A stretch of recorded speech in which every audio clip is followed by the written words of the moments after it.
Katika kipindi cha miaka mitano, ndugu zangu, tumekumbana na changamoto nyingi kama taifa, za kiuchumi, za kiusalama, lakini pia za ustawi wa jamii.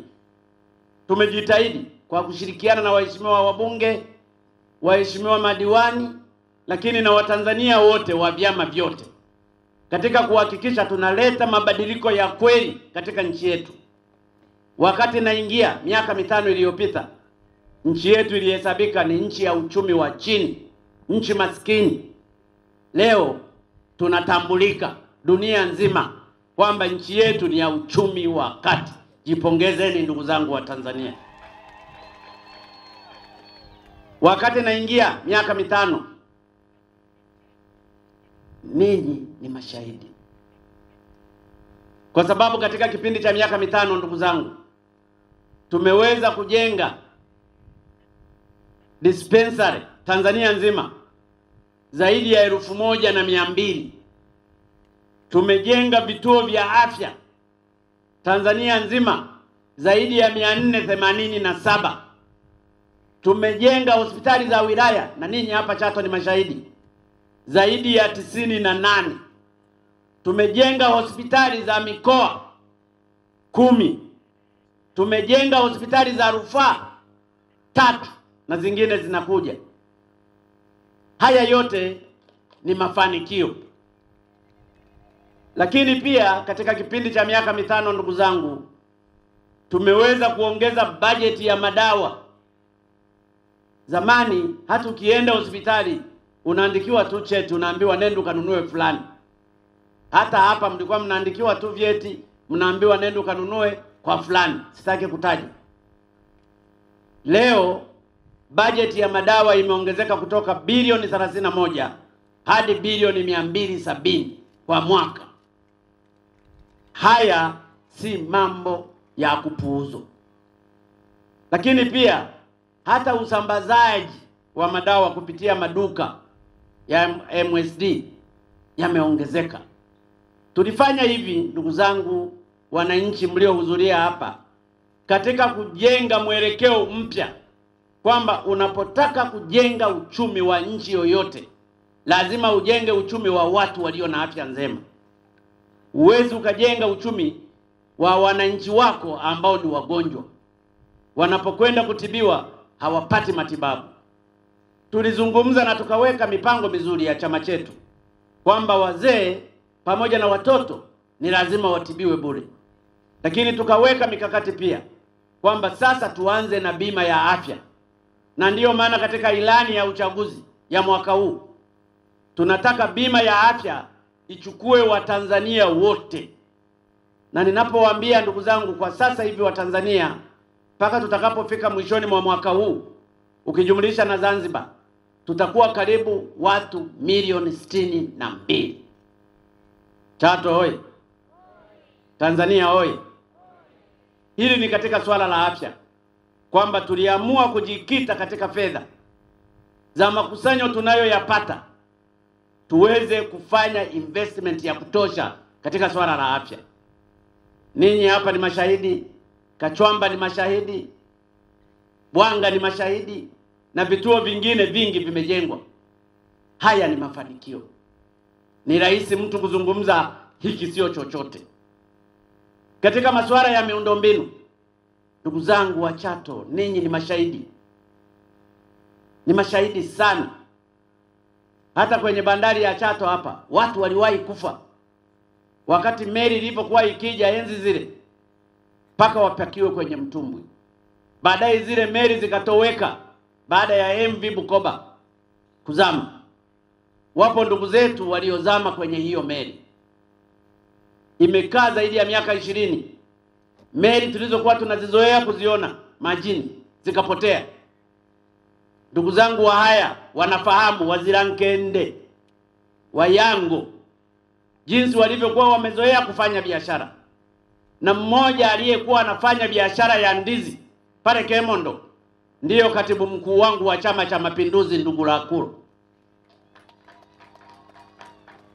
Vile vilipotea. Tulipoingia madarakani katika kipindi cha miaka mitano, tukasema hili haliwezi likaendelea na niliwaahidi ndugu zangu wa Tanzania. Ndio maana tulitenga fedha zaidi ya bilioni 152. Tukaanza kukarabati meli zote na kununua meli nyingine kubwa yenye uwezo wa kubeba watu 1200 pamoja na tani 400. Inaendelea kujengwa pale Mwanza. MV Victoria mmeiona, tumeiwekea vitu vipya. MV Butiama mmeiona, Clarias mmeiona na vitu vingine. Hili ni katika kuwakomboa wananchi katika swala la usafiri. Tani moja ya ndizi ukipitia barabara unalipa 127,000. Leo tani moja ya ndizi ukipitia kwenye meli ni shilingi 27,000. Maana yake nini? Maana yake ni kwamba tumeongeza uchumi kwa wananchi wanaofanya biashara. Badala ya kusafirisha tani moja alipe 127,000 hadi 30, leo analipa 27,000. Tunapeleka utajiri kwa wananchi. Tunapeleka utajiri kwa wafanyabiashara. Hii ndiyo serikali ninayoijenga. Na hii ndiyo mwelekeo wa chama chetu cha Mapinduzi. Usafiri wa majini oye! Haya tumeyafanya katika kipindi cha miaka 5.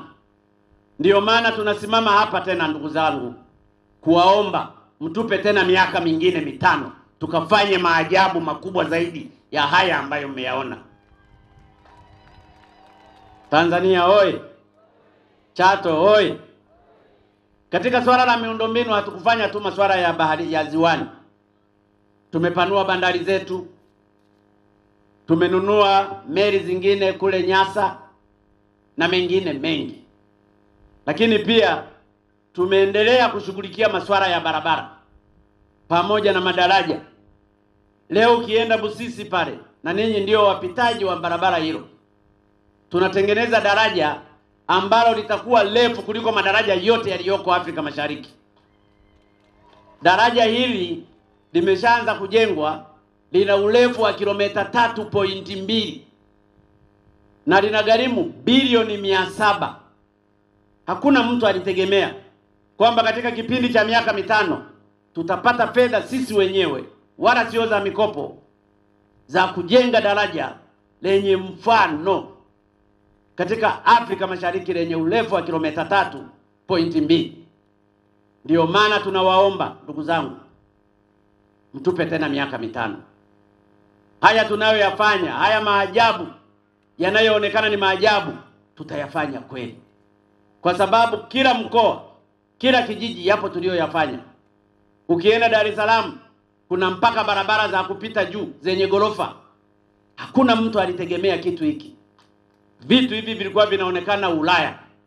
Ukienda hata Mwanza kuna madaraja ya mabatini ya furahisha. Tunaitengeneza nchi kuwa nchi ya kisasa. Na ndiyo maana tunawaomba ndugu zangu wanachato na Watanzania kwa ujumla, tupeni miaka mingine 5. Nina uhakika mkifanya majaribio ya watu wengine, simuoni katika wagombea wote wanaogombea urais ambaye anaweza katekeleza haya hata kwa robo tu.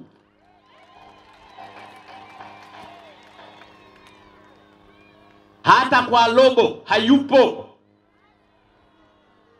Ninawaambia ukweli, lakini kama mnataka kujaribu, jaribuni, mtakuja kuniambia siku moja. Uwezi ukamwona mtu anazungumza mtakuwa mnakula ubwabwa, wakati hata kwake haumtoshi huo ubwabwa. Uwezi ukazungumza ni maisha ya bata. Hakuna vya bure. Hata misaafu yote nazungumza na asiyefanya kazi na asire. CCM oye! Tanzania oye! Na ndiyo maana ninawaomba ndugu zangu, na nawaambia kwa ukweli kabisa, kwa dhati, uongozi ni kutoa sadaka. Nimeamua kutoa maisha yangu ya uongozi kama sadaka kwa Watanzania. Hii kazi ndugu zangu ni ngumu, lakini nina uwezo wa kuifanya tena katika kipindi cha miaka 5.